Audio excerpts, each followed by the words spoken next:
Olá, eu sou o Danilo, professor de História, e hoje a gente vai aprender nessa aula um pouco sobre o Império Bizantino. Bem, o que é esse império então?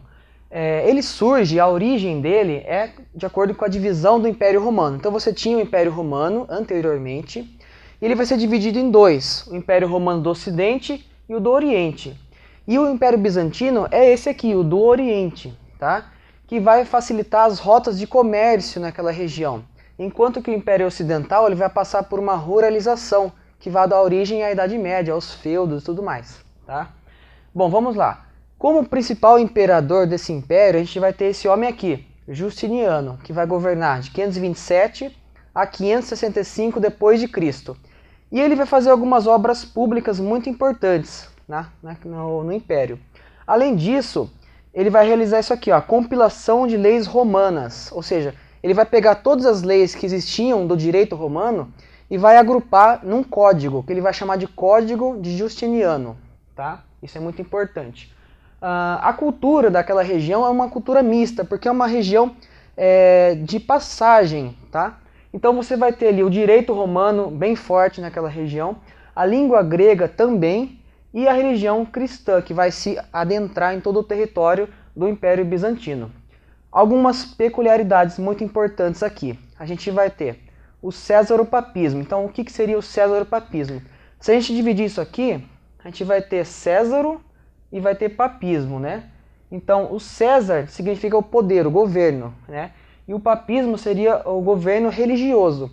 Então, o imperador, ele, ao mesmo tempo, ele governa politicamente e religiosamente. Então, é os dois poderes num só.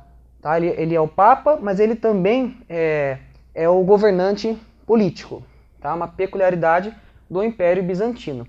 Bom, o que havia lá também? Bastante heresias, que eram contestações de dogmas religiosos. Então as pessoas debatiam muito sobre o que acontecia na igreja.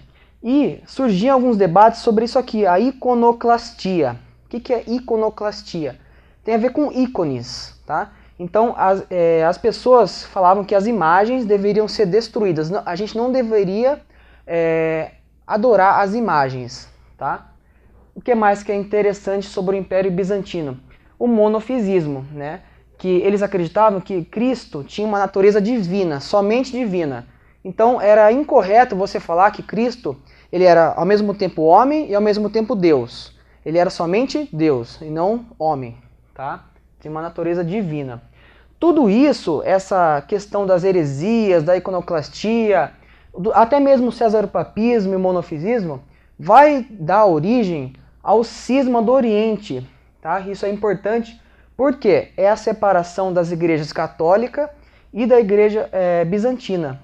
Ou seja, a igreja era uma só. A partir do cisma do Oriente, vai se dividir. Então vai ter a igreja católica no Império do Ocidente, e a igreja bizantina, que vai ser a igreja ortodoxa, no Império do Oriente. Tá?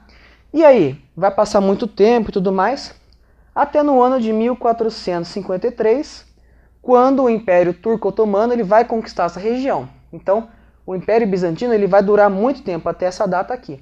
Além disso, o Império Turco-Otomano vai conquistar essa região em 453 e vai dominar até meados aí do século 19, 20, quando começa a Primeira Guerra Mundial.